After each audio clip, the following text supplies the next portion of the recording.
Hong Kong holds its first district elections after the national security law, but people seem disinterested. What does this say about the current state of Hong Kong?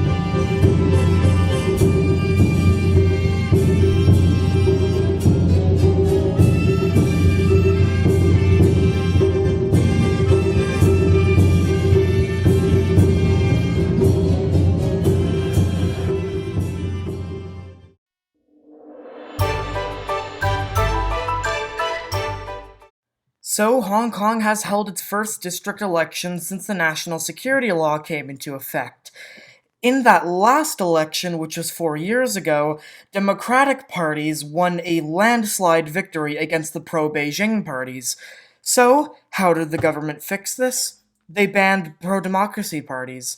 Simple as that. In fact, if you look at the Wikipedia for this election, you'll see that everyone in this election was pro-Beijing. So, the voter turnout was ridiculously low. In the last 2019 election, the voter turnout was the highest in Hong Kong's history, 71%.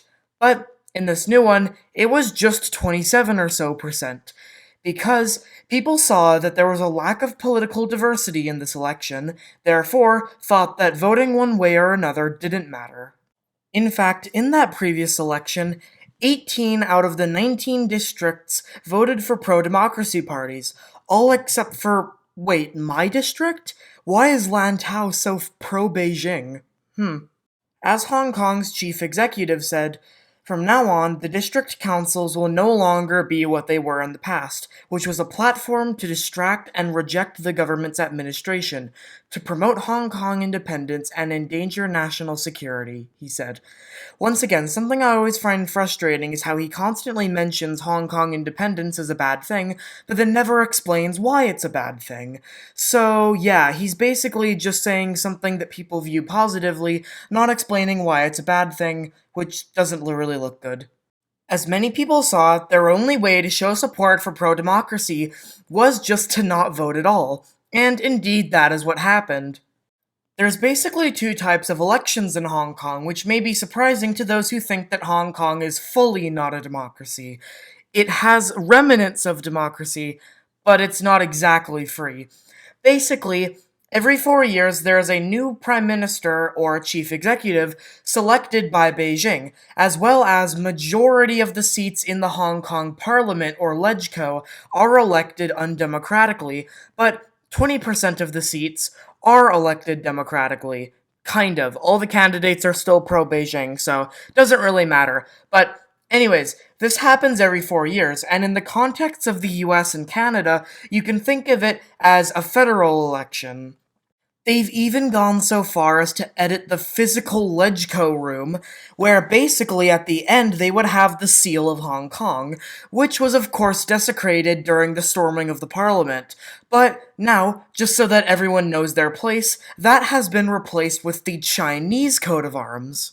But every 4 years as well, there's district elections, which is in the middle of the normal elections, so you can kind of think of them as sort of midterm, but not exactly. Basically, all 18 districts of Hong Kong will vote, and they will get new leaders and new members on their district councils. However, majority of the people there are also unelected, so people thought it was a waste of time. You can think of this like a state or provincial election, except they all happen at the same time. Hong Kong has 18 districts, and these are the things that are getting new councils, not the actual federal government of Hong Kong.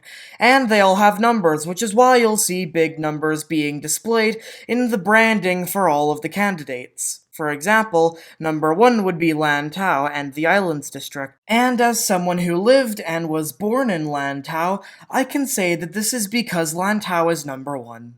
And of course, with Hong Kong basically being a police state these days, I bet there were a lot of people arrested along this election. In fact, there were some attempts at pro-democracy and free speech, but they were quelled. And that's all for this video.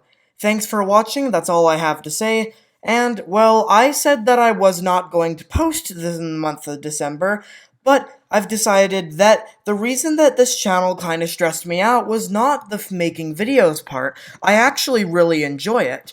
The part that I hate is simply just the upload schedule and having to find out what I'm gonna upload every single week to keep a schedule. So, I've actually begun working on probably what will be my first hour-long documentary, which will come out in 2024. So, this will be the last video of 2023, probably. It's definitely been an amazing year, especially with hitting 1,000 subscribers.